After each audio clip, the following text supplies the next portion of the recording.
And it's interesting because now it's not so much a struggle anymore. It's just something I work on.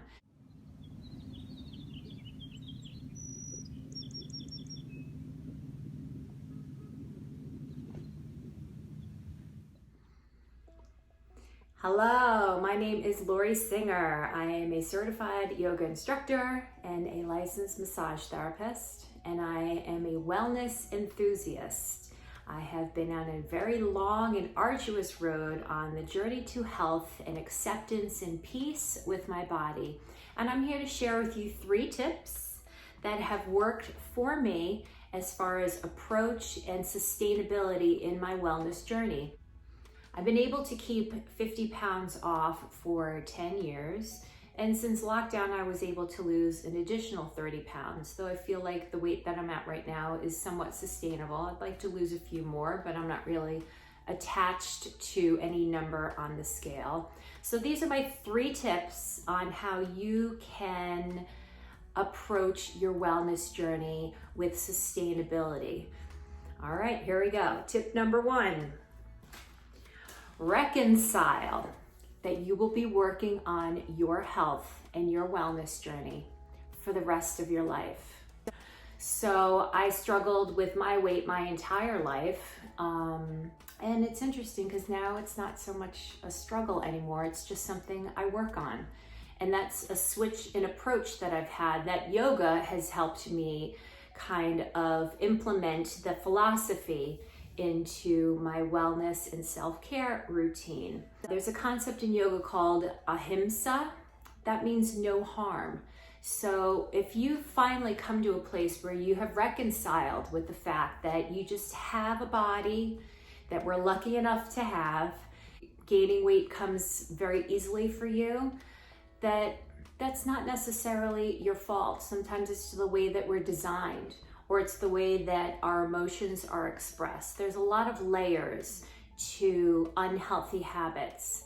But as long as you step forward and work on self-care every single day, whatever that expression is for you, you will find that you'll be walking steps towards a journey of health and wellness and balance for yourself, whatever ideal that is for you.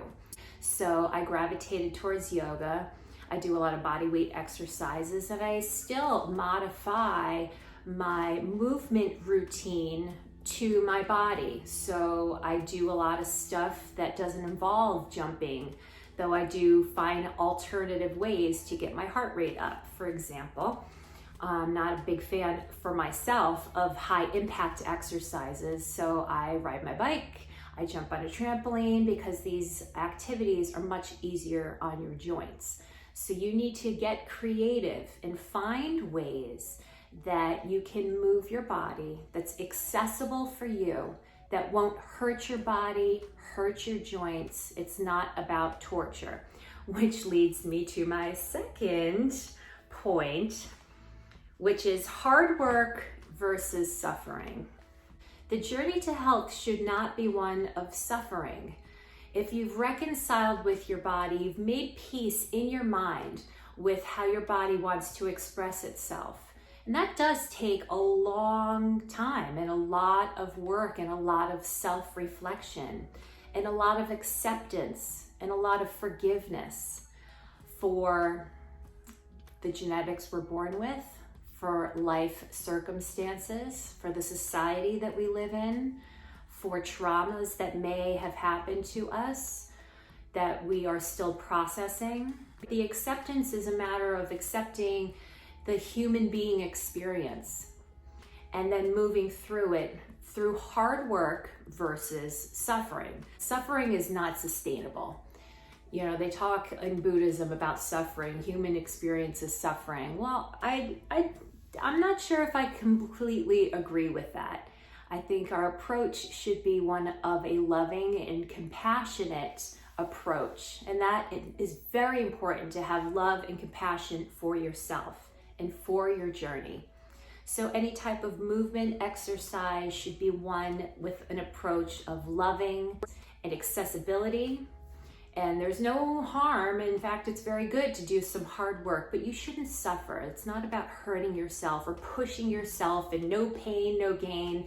That mentality is not sustainable for the long haul, which is longevity. You know, hopefully we can be in this body for a very, very long time. I've always just had a very moderate approach, and I've seen progression over the years. It's taken me many, many years to be able to physically do what I can do now. There's things I can do now with my body at 46 years old that I couldn't do when I was 20 or even 10 years old. So it's moving forward and putting in hard work, but not suffering, because suffering is not sustainable.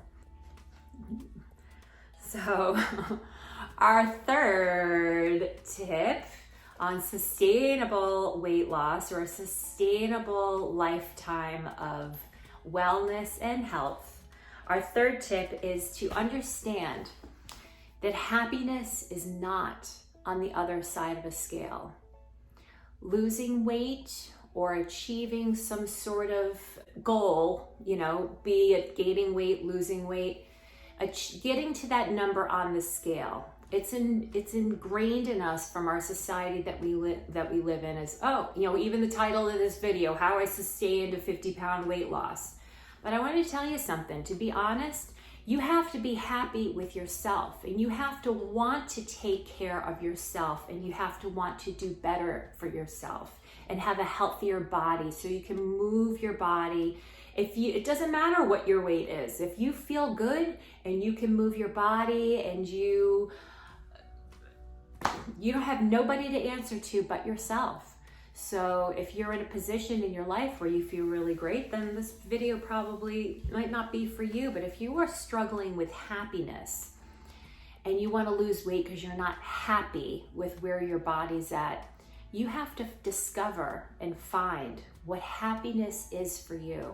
Because I promise you, it's not what's on the other side of that number on the scale. If you get down to a certain number, it's not like, oh, you know, now I can be happy. Yes, there is a sense of accomplishment. Yes, there is value in setting goals for yourself and working hard to achieve them. It builds character. It builds tenacity. It's a good discipline for yourself, and that's very good for your soul, and it's very good for your human experience to go through some trials and tribulations to get to the other side of something. But basing your happiness on that other side, that happiness would be fleeting, because that number on the scale will be fleeting. You know, your happiness really has to come from within. Your confidence has to come from within. And some experiences in life can bring us happiness and bring us confidence, and there is value to that. But like, true happiness does not come from the number on the scale. It just doesn't. So find your happiness. Find your self-love. Get on this journey for health for yourself, because you love yourself, because you're happy, and you want to walk in a body that feels good and resonates with health, because that'll also help your mind feel the benefits of feeling good and wellness and peacefulness. So those are my tips on how you can maintain a healthy lifestyle, a healthy journey, whatever journey that is for you. I hope you take care of yourself. I hope that you found some information here valuable. I appreciate you watching. So give me feedback. Let me know what worked for you. Let me know what maybe your failures were and what you've learned from.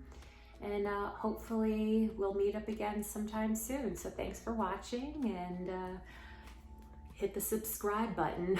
I feel silly saying that, but I guess that's what you say when you're a YouTuber now. So thank you guys so much for being here. I appreciate your presence. I'm always welcome and open to feedback. Let me know what worked for you, and I'll see you in the next video. Take care.